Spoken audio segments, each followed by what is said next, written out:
नमस्कार साथियों, कुंजल क्लासेज में आपका हार्दिक स्वागत और हार्दिक अभिनंदन करती हूँ। तो आज हम जो ये केवल फर्स्ट ग्रेड के लिए है, जो फर्स्ट ग्रेड की तैयारी कर रहे हैं उन्हीं स्टूडेंट्स के लिए क्लास है, क्योंकि मैं पहले 1-2 क्लासेस दे चुकी थी। अब ये स्पेशल मैंने बैच चलाया है आरपीएससी फर्स्ट ग्रेड 2025 का। उसमें हम जीके की क्लासें यहाँ से देखेंगे, है ना। मैं जीके आपको यहाँ से पढ़ाऊँगी और देखो जो फर्स्ट ग्रेड, सेकंड ग्रेड और रीड तीनों में जो कॉमन जीके हैं वो मैं आपको पढ़ा चुकी पहले, है ना। तो आपको कुंजल क्लासेज पर इसी चैनल पर प्लेलिस्ट बनी हुई है राजस्थान जीके की, उसमें history, geography, art and culture सभी आपको मिल जाएगी, वहाँ से आप देख लेना।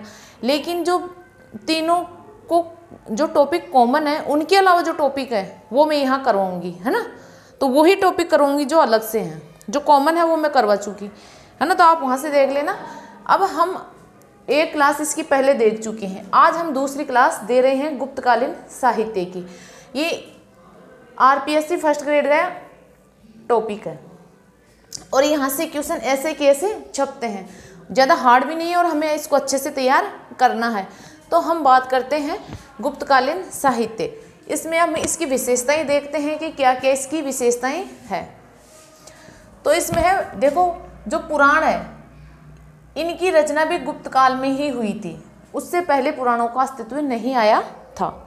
फिर है रामायण, महाभारत, अपने जो स्मृतियाँ है, षड दर्शन है, इन सभी का विकास गुप्त काल में ही हुआ था, क्योंकि गुप्त काल से पहले इनका कोई विकास नहीं हुआ था, कोई अस्तित्व में ये आए नहीं थे, इनको कोई जानते पहचानते नहीं थे। तो देखो रामायण और महाभारत को भी अंतिम रूप गुप्त काल में दिया गया। स्मृतियों की रचना भी इसी काल में हुई थी। अब स्मृतियाँ देखो कौन कौन सी हैं। आपकी नारद स्मृति है, बृहस्पति स्मृति, पाराशर स्मृति, कात्यायन स्मृति, है ना। फिर है षड दर्शन का पूर्ण विकास भी गुप्त काल में ही हुआ था। देखो आपको जो क्लासें मिलेगी यहाँ पे बिल्कुल रेगुलर मिलेगी।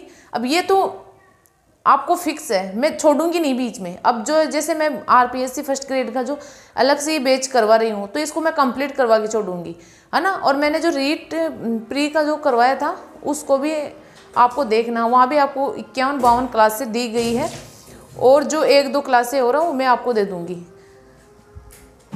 फिर है गुप्तकालीन जो नाटक है वो प्रेम प्रधान और सुकांत होते थे। नाटक में जो उच्च सामाजिक स्तर के जो पात्र होते थे वो संस्कृत भाषा का प्रयोग करते थे, और जबकि जो निम्न स्तर के पात्र थे और जो स्त्रियां थी ना वो प्राकृत भाषा का प्रयोग करते थे। देखो जो पंडित लोग थे, ब्राह्मण थे, है ना, तो वो संस्कृत भाषा का प्रयोग करते थे। और जो निम्न स्तर के लोग थे, है ना, जैसे शूद्र है, वैश्य हैं, आपके क्षत्रिय हैं, और जो स्त्रियां होती थी वो प्राकृत भाषा का प्रयोग करती थी। फिर है कालिदास। अब देखना कि कौन कौन से विद्वानों ने किन किन कृतियों की रचना की है। तो सबसे पहले हम कालिदास को देखेंगे, क्योंकि इन्होंने बहुत योगदान दिया है साहित्य के क्षेत्र में। तो इनकी जो रचनाएं हैं वो मैंने एक ट्रिक से आपको समझाई है। तो ट्रिक है री कुमावी मेर अभी, री कुमावी मेर अभी। तो री यानी ऋतु संहार, कु यानी कुमार संभव, मा यानी मालविका अग्नि मित्रम, वी यानी विक्रमोर वशीयम, मे यानी मेघदूत, र यानी रघुवंशम और अभि यानी अभिज्ञान शाकुंतलम। ये ट्रिक आपको याद करनी है। री कुमावी मेर अभी, री कुमावी मेर अभी 7 रचनाएं हैं, जिनमें से 2 महाकाव्य हैं, 2 खंड काव्य हैं और 3 नाटक हैं। तो इनकी मैं डिटेल भी आगे आपको बताऊंगी, लेकिन आपको ये ट्रिक ही याद करनी है, ठीक है। अब देखो इन्हें भारत का शेक्सपियर के नाम से जाना जाता है। कालिदास को क्या बोलते हैं? भारत का शेक्सपियर। और ये संस्कृत के महान विद्वान थे। आपने इसकी जो स्टोरी है वो सुन रखी होगी कि इनकी जो पत्नी थी विद्योतमा, मतलब कि जो उनके कोई रिलेशन वगैरह में थे, तो उन्होंने कालिदास से उनकी शादी करवा दी थी। और जबकि कालिदास एक महामूर्ख इंसान था, तो उन्होंने एक इशारे पर शादी की थी, है ना। तो आपने वो किस्सा सुन रखा होगा या नहीं सुना है तो सुन लीजिए। तो उन्होंने सबसे पहले कालिदास की तरफ वो एक अंगुली करी, उसका मतलब ये था कि क्या एक इंसान से ये सृष्टि चल सकती थी। तो उसने ये सोच के एक अंगुली की, तो कालिदास ने उसकी तरफ 2 अंगुली की, तो उसका आंसर बिल्कुल सही था। उसका मतलब ये था कि नहीं, एक व्यक्ति से सृष्टि नहीं चल सकती, उसमें स्त्री और पुरुष दोनों का योगदान जरूरी है। जबकि कालिदास ने ये सोच के की थी कि आप मेरी एक आँख फोड़ोगे तो मैं आपकी दोनों आँख फोड़ूंगा। फिर उसने ऐसे की, 5 अंगुलियों को ऐसे अलग अलग ऐसे की उसकी तरफ, कालिदास की तरफ। तो कालिदास समझे कि मेरे को थप्पड़ मार रही है, तो उसने ऐसे मुक्का उसकी तरफ दिखाया, तो उसका आंसर बिल्कुल सही था। उसका मतलब ये था कि अगर 5 व्यक्ति अलग अलग रहेंगे, बिखरे हुए रहेंगे, तो कोई भी उनका फ़ायदा उठा सकता है, और ऐसे एक संघ में मिलकर रहेंगे तो ज़्यादा बढ़िया रहता है, यानी संगठन में शक्ति होती है। जबकि उसका मतलब कालिदास का ये था कि तू मेरे थप्पड़ मारेगी तो मैं तेरे मुक्का मारूंगा, है ना। तो उसका आंसर तो वो सही दे दिया था, लेकिन वो जब उनसे घर आई, बातचीत की, तो वो बिल्कुल महामूर्ख थे। तो वो धक्का दे के उसको नीचे छत से गिरा दी थी, और गिरा के मतलब कि जो उसकी जीभ थी ना, वो दांतों से कट के सरस्वती माँ के फोटो के ऊपर जाके गिर गई थी। तो सरस्वती माँ सोची कि ये ऐसा कौन है जो मेरे अपनी जीवा चढ़ा रहा है, जीवा मेरे को समर्पित कर रहा है। तो उन्होंने उनको आशीर्वाद दिया कि आपको क्या चाहिए। तो उसको ये समझ में नहीं आ रहा था कि वो माँ सरस्वती क्या बोल रही थी। तो वो बोली कि वो ऐसे समझे कि ये मुझे ऐसे बोल रही है कि आपको कौन ऊपर से फेंका। तो वो बोला कि विद्योतमा, विद्या, उसका नाम विद्योतमा था, तो वो बोला विद्या। तो वो माँ सरस्वती उनको आशीर्वाद दे गई कि बेटा आप विद्या में निपुण हो जाओगे, है ना। तो इसीलिए वो महान विद्वान बन गए थे फिर संस्कृत के। फिर उन्होंने ये इन्हीं रचनाओं की रचना की, इन कृतियों की। और ये जो 7 कृतियाँ वो वेरी वेरी इंपॉर्टेंट है। फिर है ऋतु संहार। ऋतु संहार ये कालिदास की प्रथम रचना है। इसमें 6 सर्ग है और ये खंड काव्य है। फिर है मेघदूत, यह भी एक खंड काव्य है, और मेघदूत में यक्ष की विरह कथा वर्णित है। इसकी रचना कालिदास ने वाकाटक नरेश प्रवरसेन द्वितीय के दरबार में की थी।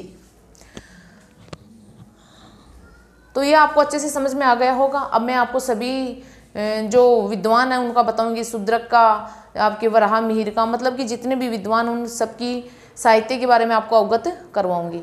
तो आपको यहाँ तक अच्छे से समझ में आ गया होगा। अगर अच्छे से समझ में आ रहा है तो आप क्लास को लाइक, शेयर और सब्सक्राइब जरूर करें, और आप इसका स्क्रीनशॉट ले लीजिए।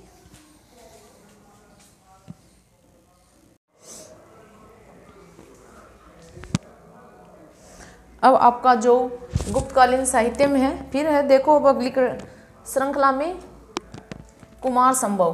कुमार संभव ये एक महाकाव्य है और इसमें 17 सर्ग है, और इसमें कुमार संभव में शंकर भगवान के बड़े पुत्र कार्तिकेय की जन्म कथा का वर्णन है।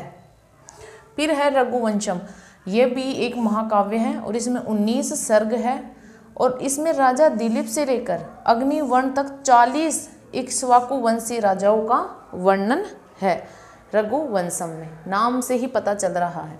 फिर है मालविका अग्निमित्र, यह एक 5 अंकों का नाटक है। इसमें राजा अग्निमित्र और मालविका की प्रेम कथा वर्णित है, यानी राजा अग्निमित्र और मालविका की प्रेम कथा वर्णित है। फिर है अभिज्ञान शाकुंतलम, यह 7 अंकों का कालिदास का सर्वश्रेष्ठ नाटक है। सर्वश्रेष्ठ नाटक है, सभी नाटकों में सर्वश्रेष्ठ नाटक है। इसमें हस्तिनापुर के राजा दुष्यंत और कणव ऋषि की पुत्री शकुंतला की कथा वर्णित है, यानी जो राजा दुष्यंत था और कणव ऋषि की पुत्री थी शकुंतला, उनकी प्रेम कथा का वर्णन इसमें है। फिर हमें विक्रमोर्वशीयम, ये 5 अंकों का नाटक है और इसमें पुरुरवा और उर्वशी की प्रेम कथा वर्णित है। तो जो संस्कृत वाले स्टूडेंट हैं, फर्स्ट ग्रेड की जो तैयारी कर रहे हैं संस्कृत से, तो उनके तो ये अच्छे से समझ में आ जाएगा, उनको तो अलग से पढ़ने की ज़रूरत नहीं पड़ेगी क्योंकि ये सभी उनके सिलेबस में है। फिर है वराह मिहिर, तो ये उज्जैन निवासी हैं और इनकी रचनाएं हैं लघु जातक, वृहद जातक, व्रत संहिता और पंच सिद्धांतिका। देखो आपको जो रचनाएं हैं वो इम्पोर्टेंट है, ये आपको ऐसे कैसे याद करनी है। फिर है भाष, भास के 13 नाटक प्रसिद्ध हैं जिनमें प्रमुख नाटक है स्वपन वासव दत्तम। इसमें वासव दत्ता की प्रेम कथा वर्णित है, तो आप इसका स्क्रीनशॉट ले लीजिए।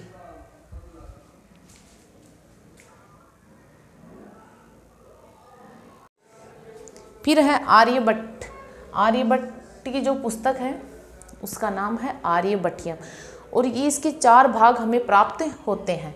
देखो 4 भाग कौन कौन से हैं, 10 गीतिकापाद, गणितपाद, काल क्रियापाद, गोलापाद। फिर है आर्यभट्टियम का अरबी भाषा में अनुवाद जीज अल अर्जबहर के नाम से किया गया। फिर है ब्रह्मगुप्त, इनका जन्म भीनमाल झालोर राजस्थान में हुआ। ग्रंथ है खंड खायक खंड, ब्रह्म सिद्धांत और ध्यान गर्भ, और इन्होंने एक सिद्धांत दिया था गुरुत्वाकर्षण का सिद्धांत। फिर है विशाखा दत्त, इसका ग्रंथ है मुद्रा राक्षस। फिर आपका शूद्रक, इसका ग्रंथ है मृच्छकटिकम, और शीर स्वामी भट्ट का ग्रंथ है अमर कोश। तो आपको ये अच्छे से समझ में आ गया होगा, आप इसका स्क्रीनशॉट ले लीजिए, नोट्स बना लीजिए, साथ के साथ में याद कर लीजिए, ठीक है।